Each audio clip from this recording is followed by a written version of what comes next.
isn't money that you should be looking for. You should be looking for problems, and more importantly, solutions to those problems. And once you've found that solution, make a business around it. Wait, so that's it? Just solve problems and money will appear? So I'm gonna have to create the next Amazon for me to be rich, or the next Facebook or Google? You've got to be kidding me, right? I don't even know how to code. I don't even have the money to start something of that scale. Hold on. You're once more going into old patterns of thinking. Start with a problem. Always start with a problem. Listen to the market around you. What are people saying they don't like? What are people saying they wish existed? What are people saying frustrates them? What do people think is incredibly inconvenient? Is that a problem that you can solve? And also, is it a problem that is worth solving?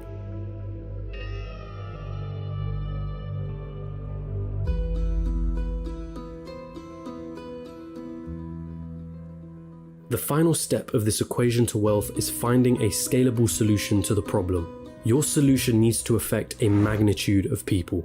Starting a restaurant? That's not scalable. You're constrained to the local area and the footfall of that area. But a franchise? Now that's more scalable. Is your solution a piece of software? Then that means once that software has been built, you can scale it infinitely online without needing to worry about things like production or shipping costs, as it's all done virtually. Good luck finding infinite scale with a job. But be careful. Does your solution require your time to generate money? Let's say you were a yoga teacher that charged $100 per hour. Congratulations, you only made yourself another job disguised as a business. There's only a certain amount of lessons that you can feasibly do in one day, and therefore your income is time-bound. But if you created an online yoga class that ran 24/7 with lessons you only had to create once, now that is scalable. Scaling your solution is critical here, so do not get lost on this point. Automation also plays an important role. Systems and processes will keep your business running like a smooth machine if implemented properly. If there is something in your business that you can outsource to somebody else, or hire an employee to do it for you, assuming it financially makes sense for you to do so,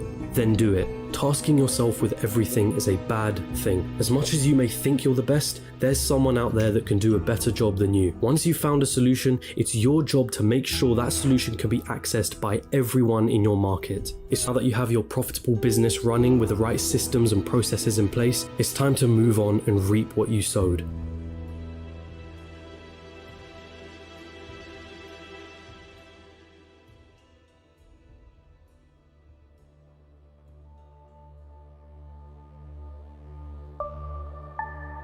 There are two likely paths you're going to face at this point. You either continue your business or cash in and sell it. This is the acquisition, the moment someone buys the solution that you spent years building a business around. This is Instagram being acquired by Facebook for $1 billion. This is PayPal being sold to eBay for $1.5 billion, of which $165 million went straight to Elon Musk's pocket, and the countless other liquidation events that happen across the world. This is where all the effort that you spent into building your company comes to fruition. And if you choose to continue running your business, well, there's a multitude of reasons for you wanting to do so. Maybe you love the company that you built and want to stick with your baby. Maybe you think you can add more value to the company and sell it down the line for more than it's currently worth. Perhaps that business runs passively in the background, so you don't have to do much to keep the wheels turning. Or maybe it's a combination of these three things. Either way, you did it. You solved a problem that the market wanted solving, and it rewarded you favorably for doing so. And so now I ask you, what was it all for anyway?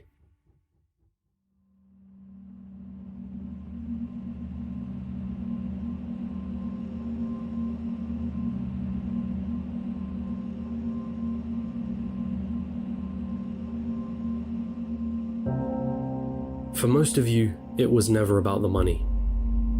Money is just a piece of paper, a number on a screen. Its value is only backed up by our belief in its value. From the very start, this was never about the money.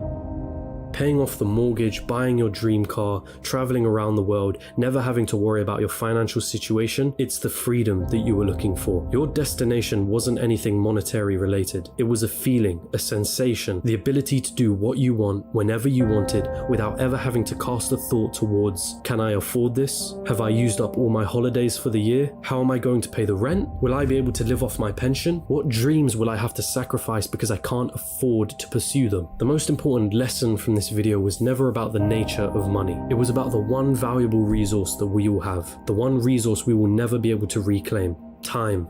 Is giving up a large chunk of your time towards a job that you probably don't like worth it? Is your life settled on working, coming home, watching the telly, sleeping, waking up the next day, and repeating the same cycle till you retire? How many more hours of your life do you let slip through because of this pattern? Or perhaps you're fine with that reality. Perhaps you have no other choice but to follow that path for the time being. And if that's the case, there's nothing to worry about. The most you got from this video was a little entertainment and maybe a change in perspective. But there are those of you that understand the other side. Those of you that have the desire to never need to worry about money ever again. And so I feel the need to remind you, stop chasing money. Chase problems and find the solution to those problems. This is the equation through which all money is found. If you desire liberty through never needing to worry about money ever again, then let solving problems be the meaningful struggle in your life. Does it mean you'll be happy at the end of the road? Does it mean you'll feel fulfilled? Only you can answer that question. But if your struggle is meaningful, then perhaps it's worth pursuing.